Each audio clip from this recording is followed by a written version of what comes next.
வாசிக்க வேண்டிய வேத பகுதி லூக்கா 23ஆம் அத்தியாயம் 26ஆம் வசனம் முதல் 38 வரை.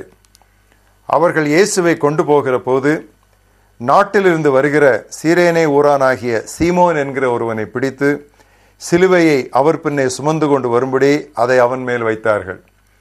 திரள் கூட்டமான மக்களும் அவருக்காக புலம்பி அழுகிற பெண்களும் அவருக்கு பின் சென்றார்கள். இயேசு அவர்கள் முகமாய் திரும்பி, எருசலேமின் குமாரத்திகளே, நீங்கள் எனக்காக அழாமல் உங்களுக்காகவும் உங்கள் பிள்ளைகளுக்காகவும் அழுங்கள்.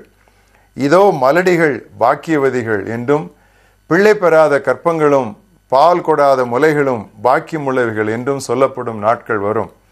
அப்பொழுது மலைகளை நோக்கி எங்கள் மேல் விழுங்கள் என்றும் குன்றுகளை நோக்கி எங்களை மறைத்துக் கொள்ளுங்கள் என்றும் சொல்ல தொடங்குவார்கள். பச்சை மரத்துக்கு இவைகளை செய்தால் பட்ட மரத்துக்கு என்ன செய்ய மாட்டார்கள் என்றார்.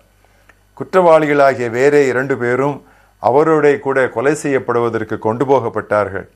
கபாலஸ்தலம் என்று சொல்லப்பட்ட இடத்தில் அவர்கள் சேர்ந்த பொழுது அங்கே அவரையும் அவருடைய வலது பக்கத்தில் ஒரு குற்றவாளியையும் அவருடைய இடது பக்கத்தில் ஒரு குற்றவாளியையும் சிலுவைகளில் அறைந்தார்கள். அப்பொழுது இயேசு, பிதாவே, இவர்களுக்கு மன்னியும், தாங்கள் செய்கிறது இன்னதென்று அறியாதிருக்கிறார்களே என்றார்.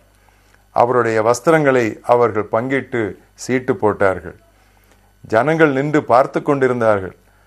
அவருடனே கூட அதிகாரிகளும் அவரை இகழ்ந்து, இவன் மற்றவர்களை ரட்சித்தான், இவன் தேவனானால், தெரிந்து கொள்ளப்பட்ட கிறிஸ்துவானால் தன்னைத்தானே ரட்சித்துக் கொள்ளட்டும் என்றார்கள்.